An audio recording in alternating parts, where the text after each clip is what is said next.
Hello and welcome back to the Florida Men Gaming. My name is Furion, and today we're going to be playing Magic the Gathering Arena. But before we get started, I'd like to ask that you please like this video, subscribe to the channel, leave a comment down below, let us know your thoughts and what you'd like to see. And if you're over there on Rumble, go ahead and smash that Rumble button. For today's video, we're going to be playing on the free-to-play account. We're going to be running a Gruul Bard class deck. So when I built this account, before I remembered, oh yeah, werewolves are my favorite thing, I started building out a Bard class deck, mostly because in the free-to-play packs that I had acquired from the promo codes they give you, I got a Bard class, and I'd received a Helana and Elena partners. I crafted some more of them, and over the course of time, acquiring the various wild cards I've acquired through pack openings and various events and completions, I have come up with this. So let's take a quick look at what we're dealing with here. We have 3 Jaspera Sentinels to get us a turn 1 body on the board if we have green to lead off with. 1 Goro Goro Disciple of Ryusei, a legendary creature goblin samurai. This guy is awesome because he can haste your entire team for 1 red. And for 3 and 2 red, he can create a 5/5 red Dragon Spirit creature token with flying.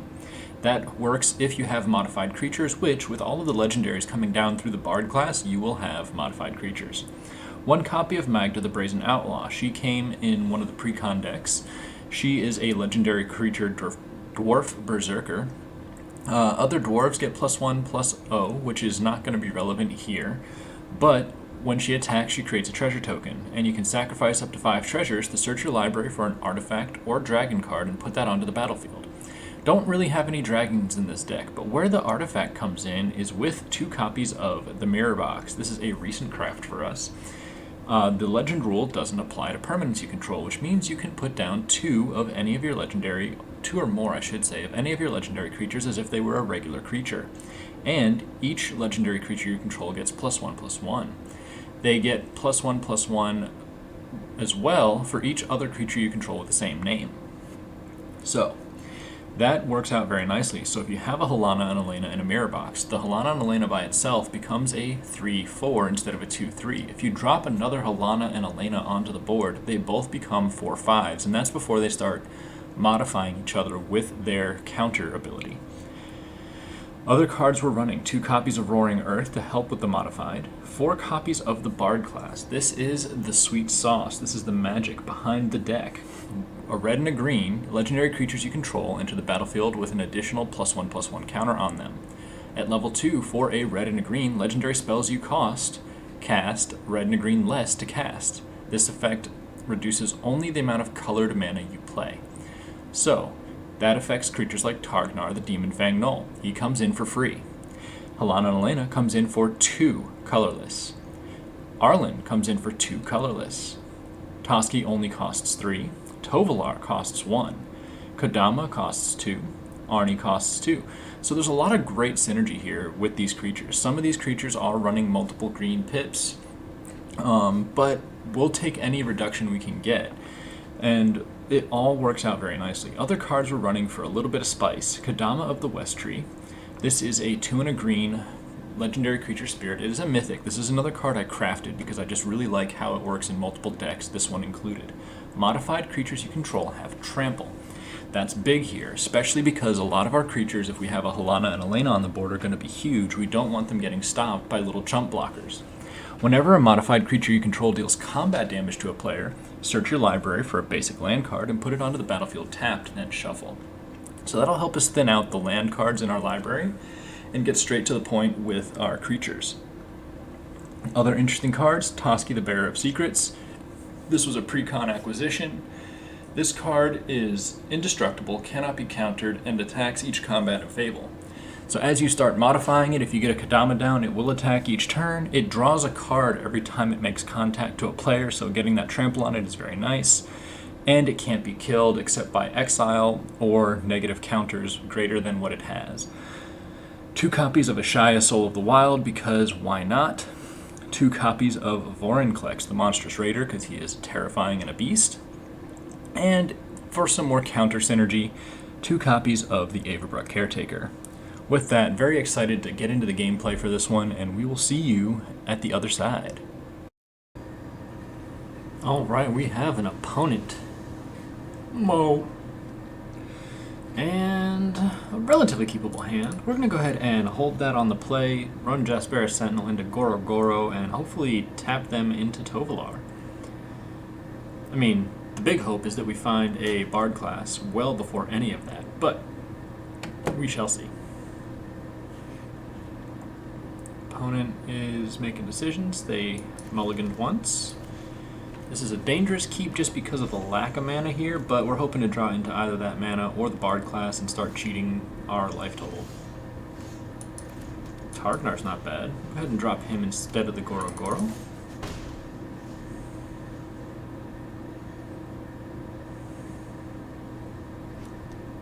Opponent showing green-white. And a lifelinker. Okay, I see you.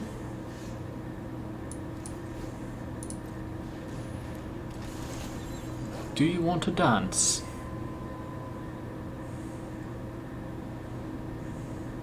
Let's see if they're running the life gain style. Brutal Cathar. Uh-oh. That's not good. I don't really have, if I remember correctly, any removal in this deck, so that could be a problem. And we're still finding no mana. Let's see if they've got another Cathar. This could just be mono white with the Naya Splash. Mono white with a lot of green. Yikes. There's Sigarda, so that is less than ideal. Do they try and swing in both pieces? Nope, just the lifelinker. We'll go ahead and take it off the board.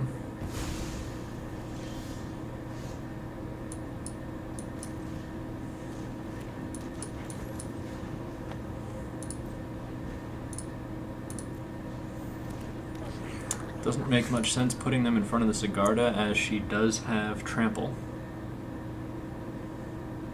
A mana really any time this week would be nice.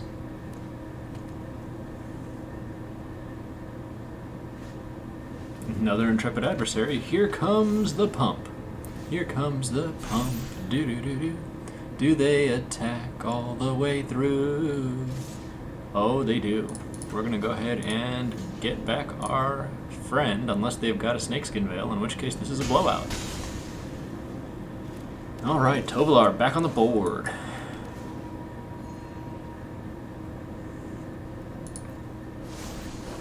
And we get the nighttime flip, so that's beneficial. Opponent can do 10 damage to us here, which will be painful.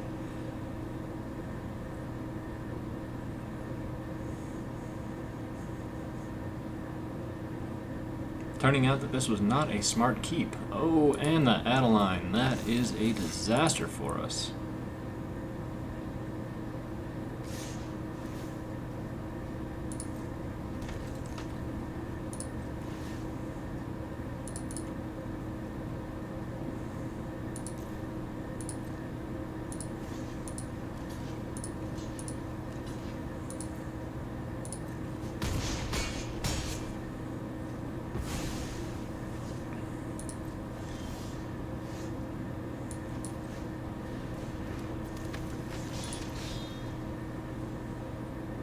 We're just going to go ahead and scoop.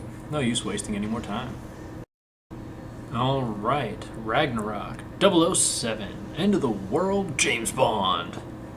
And the Bard class. We go first. Alright.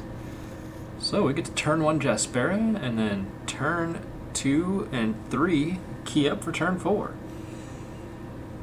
It is a little slow when you run the Bard class. Your biggest moves don't really happen until about turn 4. Sometimes turn 3 if you get a good draw. But to get that Halana and Elena down with a counter and ticking, and then a Oran Reef Ooze behind it, that's going to be a pretty big deal.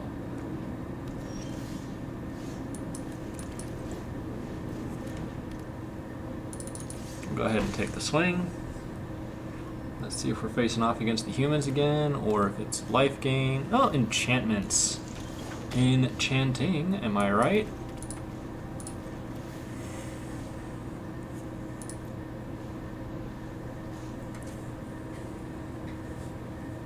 Question is, do they pop off right now?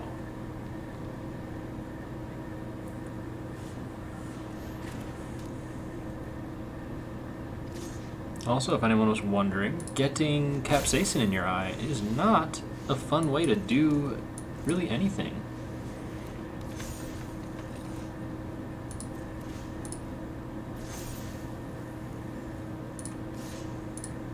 Let's see, you are a +1/+1 counter for land, so I can still kill the naturalist if they don't encapsulate my Helana and Elena in a exile spell.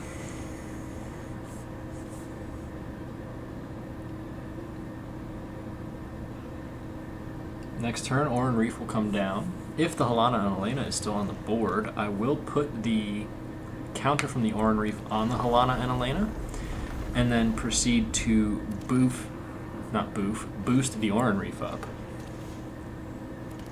That is a good turn for the opponent. Ooh, if we can get one of those mirror boxes, it's gonna be glorious.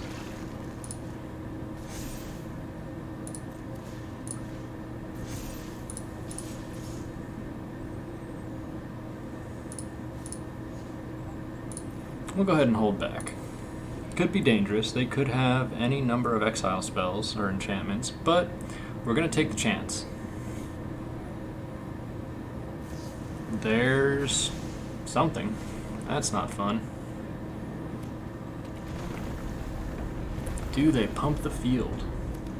No, they're continuing to build the board. Okay. Oh, okay. I see you. 1 mana away from the Avabruck. Avabruck, of course, not a legendary creature, but a creature that we enjoy having. This actually might be the play right here. I'm gonna have to make them defend this in a big way.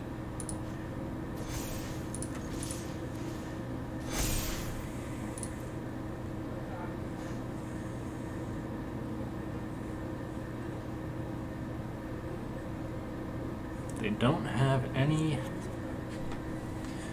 mana to cast anything, so they're going to have to go for defense. Do they go for kills, though, or do they just chump? If they chump, that's a lot of wasted tokens. Alright, they're going after the Oran Reef. Which I'm okay with, frankly.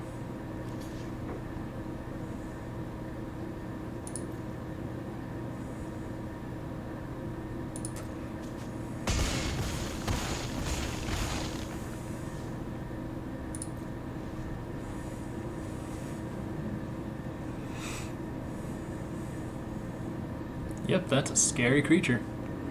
What are you going to do about it? Hopefully that takes the attention away for the moment from Helana and Elena. No, apparently not. They still like Helana and Elena. If we don't get the mana on this next turn, I believe we're going to just upgrade the Bard class and go from there.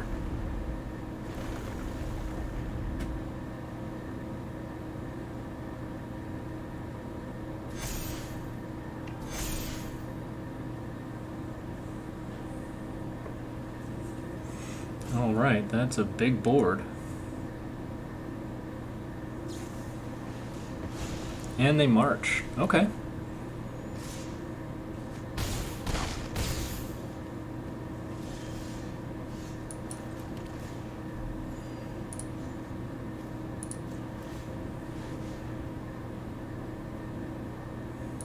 Well, hopefully they don't draw another land or exile effect.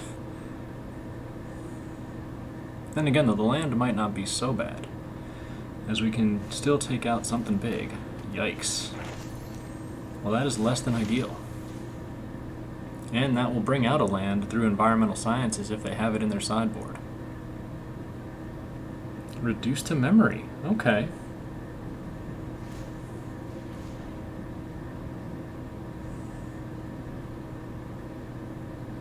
Are they going to go for the swing here?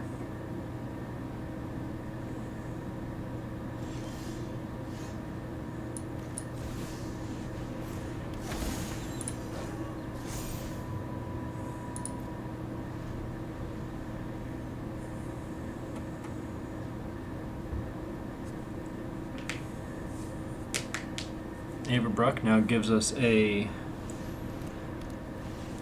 unkillable creature. Not unkillable, but just they can't take it off the board immediately. Oh, and that's probably going to be game here. Because unfortunately we are still daybound. Do they go for the swing? Do they go for the lethal? Yep.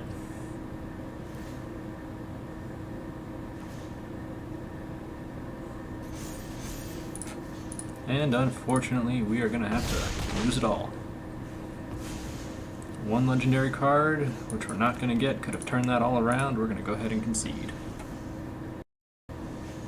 Alright, we have our next opponent, Campos Killer. That's a decent starter, except I don't have anything to really get us off the ground. So we're gonna have to mulligan this, even though I love the idea of the mirror box. I just don't trust that it's gonna get us there. That is scary. You're a little far out. I just don't want to mulligan down too far here, but not having any red sources with a couple of cards that required, only having 2 mana with a couple of cards that required 3, we are fortunate for that draw.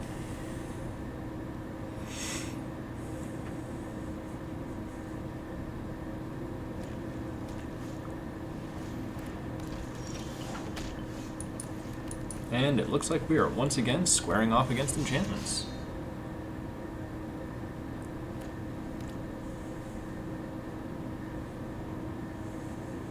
So how do they flood the board this time?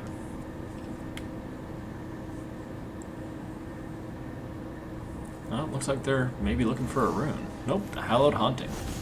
Great card for the opponent.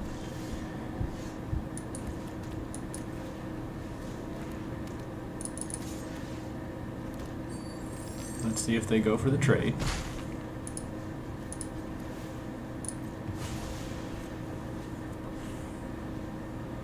This means that next turn we're going to be in a really good plot, or a really good spot.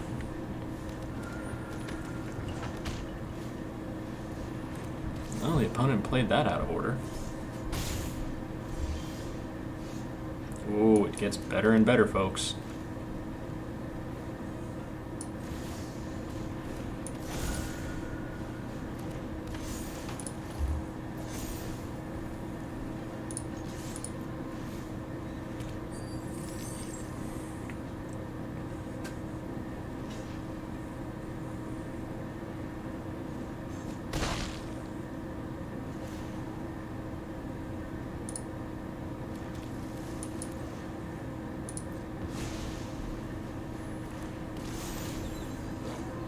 Alright, we have a pretty beefy board now. Borrowed Time. That's unfortunate. They'll probably go after the Halana and Elena. No, they go after Kodama. It's a good call on their part. Do they have anything else to buff the Kami? Dormant Grove. That is a great card.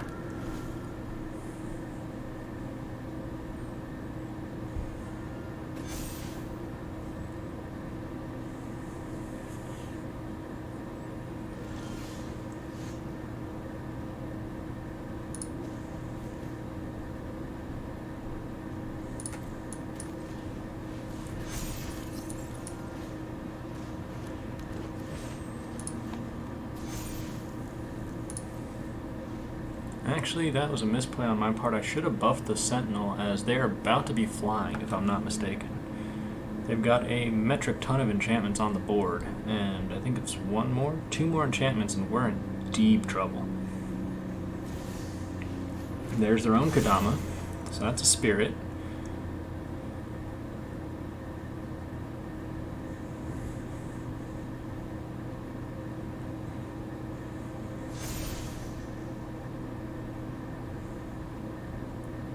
Interesting. The Vigilance is a pain.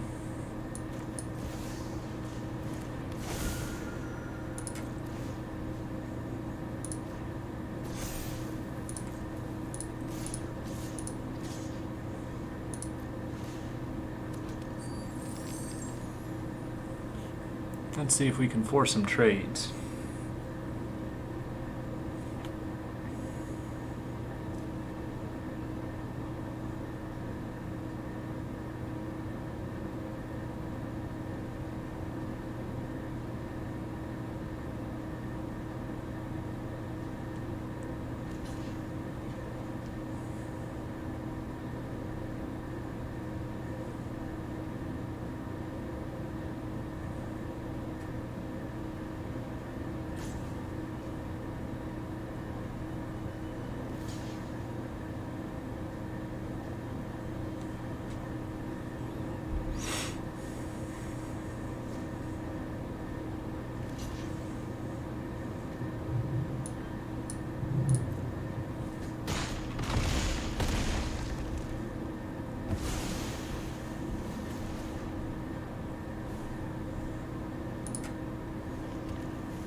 Now that should put them all in the air. Oh, maybe not. Okay. That should put them all in the air. Or am I wrong again? No, it's enchantment. It's not. Oh, there's the enchantment, though. No, they're still on the ground. Okay. We're doing it, ladies and gentlemen. We're doing it. Unfortunately, we do have to figure out how to get back our Kodamas. Oh, they're out! They didn't want to deal with it anymore. Ladies and gentlemen, we somehow pulled it out against a seemingly impossible board state. Thank you, Helena and Elena, partners. Definitely forgot to hit the record button here. We are now on turn 4. We were on the play. Had a questionable keep, but ended up getting the land we needed. Now we are down with Tovalar and Helena and Elena, and Tovalar swinging home big. If we can draw that next land, then we'll have Vorinclex online. That works out just as well.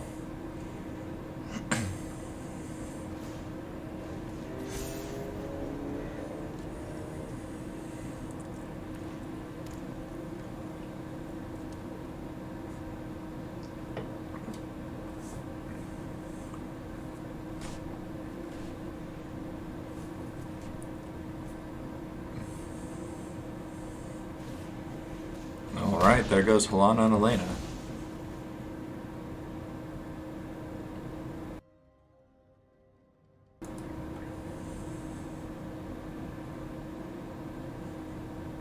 Let's see if they've got enough Blizzard Brawls to take out the Tovalar. Looks like they're thinking about it. There's another one. Do they have a third? That's a lot of fight spells to try and take out. Wow, they went for all 3.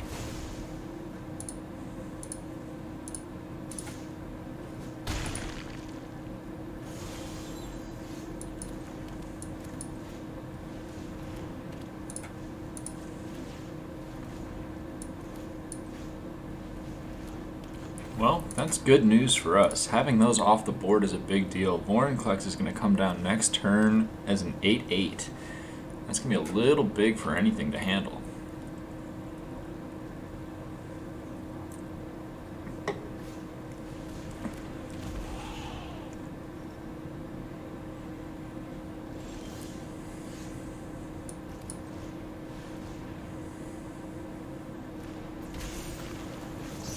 No, I guess it doesn't come down as an 8/8. I thought it would have gotten the extra counter, but I was incorrect in that assumption.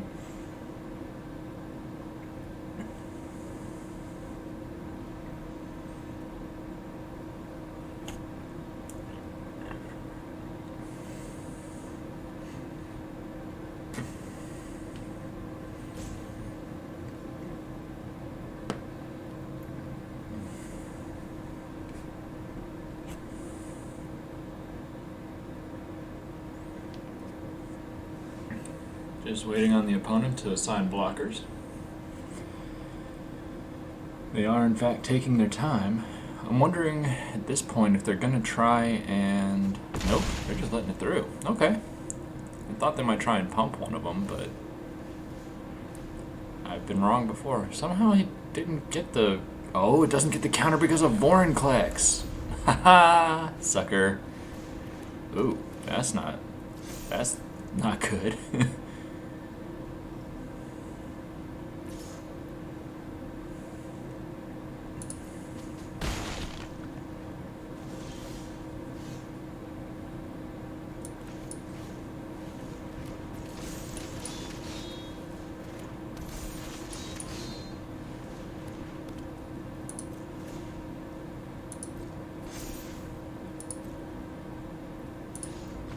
And GG. Would have pumped the Arnie, swung through bigly, and secured the victory there. I don't know if the opponent knew that, but they didn't want to stick around for it. Alright, Mr. 1R, bro. And wow, 1 land. This is the worst set of hands I've ever seen. Alright, I guess we'll have to do that. Well, we're going to have to drop the Avabruck, and I think we're going to drop a land. And just hope to draw back into the lands.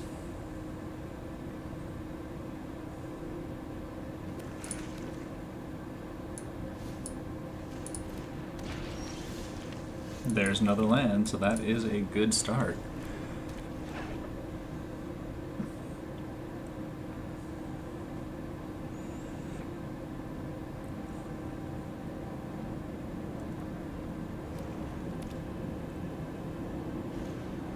Another shambling gas to the board for the opponent.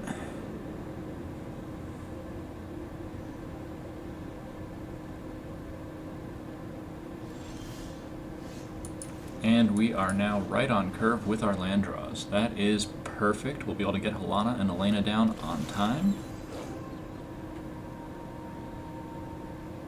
And we'll hold. No need to attack into them, giving them the ramp that they're probably looking for. It's only 2 damage from their end if they decide to come after us. Alright, opponent also curving out with their land. 3 lands down.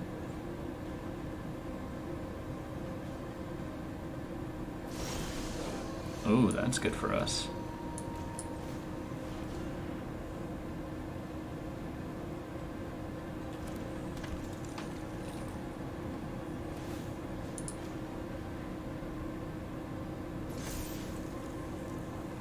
And we're just going to hold. Could be a mistake at this point. We are now starting to flood out. But if we can keep these 3 creatures alive, then we'll be in really good shape.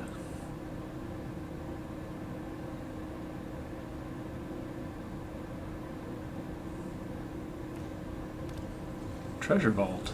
Interesting.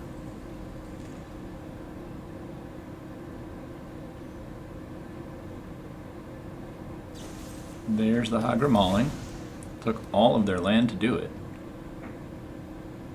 Do they attack in? They don't.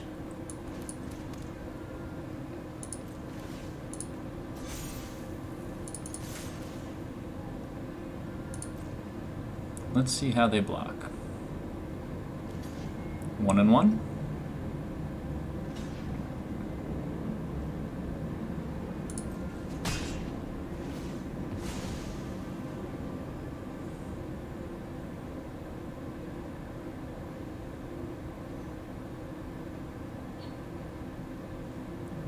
Well, that's a interesting call.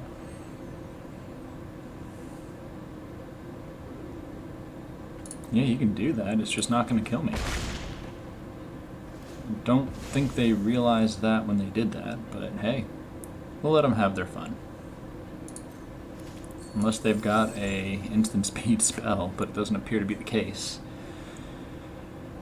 Now the question is, can we get down the Vorinclex? Does the opponent have an invoke?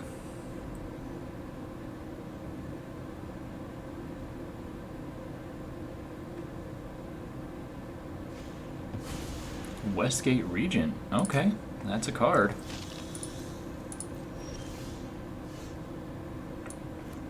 Oh, and that's a glorious card.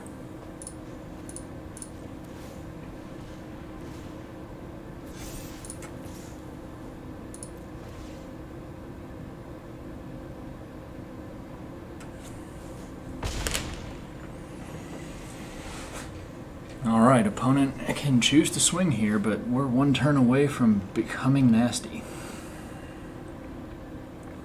Funny thing is, we'll actually sacrifice the Helana and Elena. Now, if they invoke us and we destroy the Bard class, that will set us back unless we get the... Oh, they Deadly Dispute. They Deadly Dispute the Treasure Vault. Okay. Well, that means they don't have the invoke, which means we get to keep the Bard class for 1 more turn.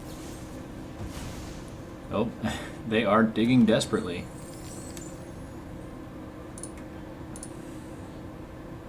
Give them a friendly little wave.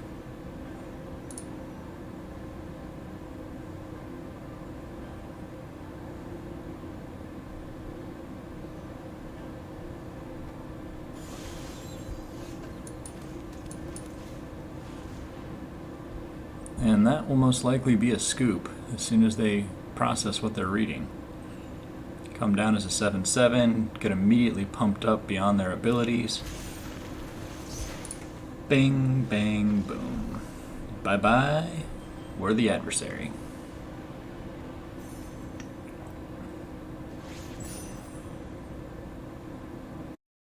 Alright, welcome back. We have the results of our gameplay today. So, overall with this deck, from the start of this season till now, we have gone 6-5. Over the last few days of playing here, recording some footage for this, we ended up going 3-2. The deck overall performs relatively well. It doesn't have all of the same punch as the one that is on the other account, the main, but it's still punchy. It can still spiral out of control very quickly. The integration of the mirror box was a key part of that. We didn't have it initially, we crafted it because that, to me, is the other half of the equation. The Bard class is terrifying, but if you can't start combining and chaining multiples of your legendaries, it becomes very difficult to find positions to win. With that, though, we are excited to continue on the journey, building this free-to-play account, seeing how it performs on the ladder, and we will see you in the next one. This is Furion from the Florida Men Gaming, signing off.